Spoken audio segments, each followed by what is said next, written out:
Hi, we're at RAGT 17, my annual event, and after doing RV interviews all day yesterday with lots of amazing authors, one of my favorite authors, Jill Shalvis. I need to say that. Well, because it's true. It's so true. It is true. I made you say that. She got me in here, and we're going to do like a little interview. I read almost all of Jill's books. Well, I think I read all of them, even get them early. Lost and Found Sisters I actually got early because I'm special that way. Amazing book. That's coming out when? Well, it's here this weekend. Put you on the spot. What is that? Next Tuesday. Next Tuesday. June 20th. We're both very tired, so we're not real sure Very of dates. tired. We were trying to make cheat sheets on our dates. We did cartoons. Yeah. Cheat sheets. This is why it had to be Jill, because we can have fun this way. So anyway, Lost and Found Sisters. That's how special I am. We get to have it a little bit early here at my event. That's coming out. I got to read it early. Amazing book. And then she got to read Worth the Wait, which is coming out. I forgot when it's worth. I don't know, but I just wanted to talk about this Hogan guy. This Hogan guy. Can I take this book home with me? All right, he's special. Absolutely. So you need to tell me, because we waited a long time for him. The brother. What's the difference between the two heroes? Okay, so Jason was in Don't Tempt Me, and then Worth the Wait is the second book. It's just a duology. It's not a long series. Duology meaning there's only two of them. And these are bigger books than you've written. They're trade size, bigger books, trade size books. And so Worth the Wait is Hogan, Jason's brother. And Jason was like the settled one. He was the one that already had his act together, inherited his parents' house, had it really nice, helped all the neighbors. Had a son. That's Hogan. Hogan has a son, yes, I know. I can't remember. We were just saying that. I keep forgetting it too. Because Jason was more of an influence for the son. Hogan's wife cheated on him. They lost all their money. He had to completely start over. And so this is his book starting over. And of course he's gun shy about women. Once you've been burned like that, you don't want to. So his whole focus is on getting set back up, getting his life back together, and taking care of his son. So that's Hogan's book, just a real shift from the guy that had it all together to the guy that thought he did, and it all went poof, and he's starting over. I love your heroes. Thank you. They're I love yours too. So sexy and alpha, and even though they're tortured and screwed up in other ways, they're amazing. Thank you. We call them broken wing heroes Yes. because they're Yes. heroes, but they've always got a little something they've got to work out. And actually, your alpha heroes were the first kind of alpha contemporary heroes way back in the day, like Buckhorn, and even further when you were writing for Harlequin Temptation or Yes. Blaze or whatever that Right. line was. Temptation Blaze, yeah. Yeah, so. Were you writing the category with me at Yes. the same time? Yeah, Yes. so that's where we started. When we were It was back- 12. Yeah. 6 years ago. Yeah. Just a last year. blank. Yeah. But I also adore and love your MMAs, which Thank I know you. you're not writing anymore, but. Well, I'm sort of, because that's these guys. Yes. So these guys started out as Yes. MMA guys, and then you call because it body armor now, though. body armor, because we got a little bit tired of MMA, so we had the MMA guys. The MMA guys, how tired we are. The MMA guys retired from MMA and took over as bodyguards, which is like a nice transition because they don't even really need to carry guns because they're so capable, but of course they love carrying guns. So I shifted to that. So this book will be out, let's see, our cheat sheet is July 25th, and then Close Contact, which is that book. November 28th, and then Fast Burn, which I'm finishing. I came here, right? I know you're under a deadline. Yours is due right now. Yeah. I've got about 80 more pages to write, and then I'm done. And then, of course, I have to jump right into the next one. So Fast Burn doesn't come out till April 2018. So seems like eons later, but we have to finish our books early because there's a lot of stuff. We don't just hand them to the publisher and poof, they're a book. There's a lot of stuff that has to be done. There is a lot of stuff. But you're also writing that one book a year you do for the charity, which My benefit books. Yes, which is amazing. So can you tell us about that? Okay, so I love animals. You love animals. This is why we like each other. We both love animals. Your daughter, I know, helps with... she rescues animals. Foster rescues, yes, and takes care of them, does that whole up all night with kittens and stuff.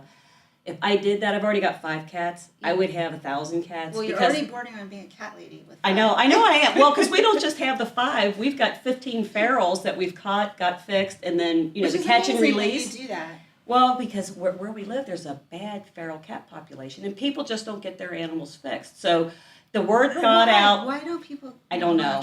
I know. We really want them to, though. We want to encourage them to do that, please. But the word is out, so the cats tell each other, go to the foster's house, they'll feed you. There's always food on the porch 3 times a day. There's little shelters set up everywhere. So the cats all show up at our house. We catch the ones we can. You know how it goes. If there's a litter of 4, You catch 3. The one you don't catch is a mama or a girl that comes back as a mama with more kittens. So it's a never-ending project. But the Animal Adoption Foundation, which is close to us, it's a no-kill shelter, which is very important to me. Absolutely. No putting animals down.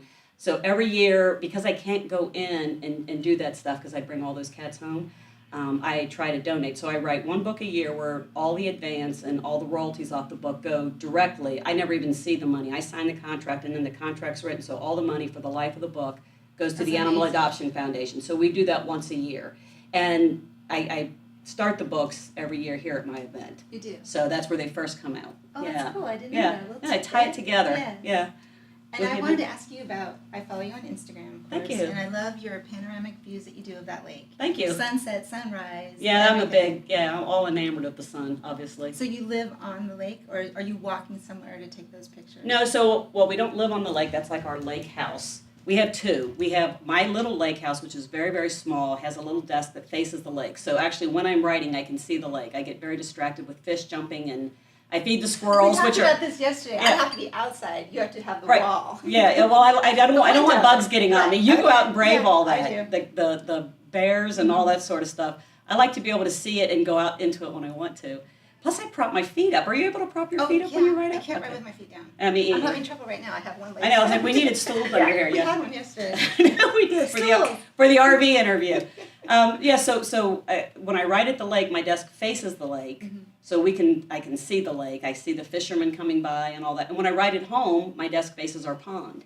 Now nice. We're selling the house at home. And building. I'm not selling my little lake house. I have my little lake house, and right next door is the guest lake house. So when family comes to visit, so that's the trick. Well, we write all the time, Yeah. So that way they can go do their own thing. I can get up, drink my coffee through half the day. Do you leave your pajamas on half the day? Oh, yeah. Yeah, me too. I know, so. I had to take them off to come here. See, I know. This is a writer's life. They think it's so glamorous. No It's feather not. boas, no chocolate bonbons, just pajamas and writing. Yeah. And so that way people that visit, they're over in the guest house, and then I'm in my little house and doing what I do.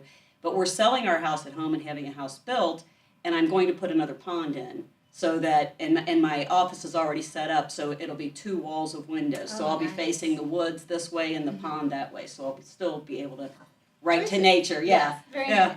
Now my husband's desk is going to be facing a wall because he doesn't want, Well, he's not writing creative stuff. I also can't ask the question that he told me to ask you, so we'll do that.